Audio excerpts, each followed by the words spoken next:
Hello there, I'm Stephen Bowman, and today I want to take you to Geek Central to talk about one of my favorite things, and that is virtual reality. Now, virtual reality has actually been around since the 1960s. The Americans used it to help their astronauts get ready for space, but back then they didn't really have very powerful computers, so all they could really do was use huge television screens with handles either side that moved around slowly like this, that gave the astronaut the slight feeling that they were out there in space already. We actually had to move into the 1980s and the 1990s before virtual reality really started to look anything like we know it today.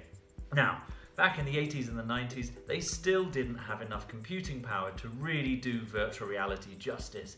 In fact, we also saw a lot of films during that period, things like Lawnmower Man, which gave us incredible hopes for what VR would be like, that we would be able to go off to alternate realities to see things in a totally different way. Unfortunately, the graphics that were around were very, very slow, very jittery, they had lots of blocks in them, and so you couldn't really believe that you were there. So you actually have to move forward a little bit further into time, back, well, to right now. And the reason that right now is so interesting is because VR isn't just limited to big, powerful computers and headsets that cost thousands of pounds. VR is now totally possible for everybody if they want to try it out, including you. Right now, you actually have in your hand a device which can provide a VR experience which is better than that which would have cost hundreds of thousands of pounds, no, even millions of pounds back in the 1990s. And that's your mobile phone. You see, a mobile phone has a very, very high resolution screen, anything up to 4K with the latest phones. In addition to that, it also has sensors inside it as well, which allow the phone to know when it's being turned forward, backward, left, right, and twisted from side to side as well. And with all of those sensors, you actually have the ability to fit it inside one of these and turn your lowly little mobile phone into a virtual reality experience.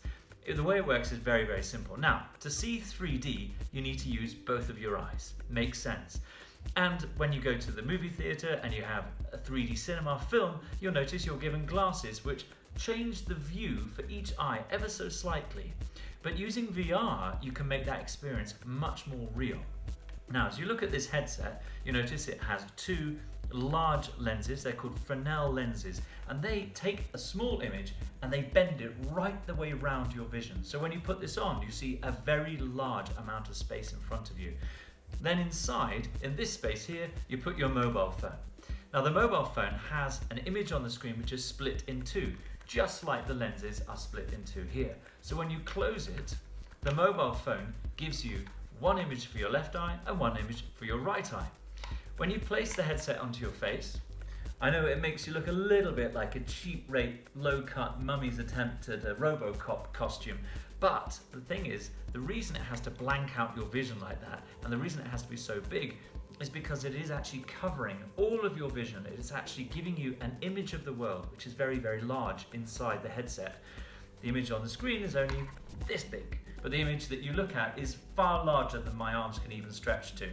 And because of that, you get a real sense of being there, which is what it's all about. Now, VR professionals use a word called presence. Presence is about transporting yourself somewhere else. Now, if VR works, you get a sense of presence, that you are there, you're really somewhere different. And that is why we split the eyes separately, but also when the headset moves from side to side, when it's on your face and you move it up, down, left, right, side to side, the images on the screen that you see do exactly the same. So your brain is fooled into thinking that it has left my living room and it has gone to outer space, to a golf course, to the Colosseum in Rome, frankly, wherever you want to go. And this is why small headsets like this and the mobile phone technology that you have in your hand are the future of virtual reality. So you could be trying it out right now. You could pay, I think it's like 15, 20 pounds, and you can have one of these, pop your mobile phone into it and see what virtual reality is really like. Give it a go.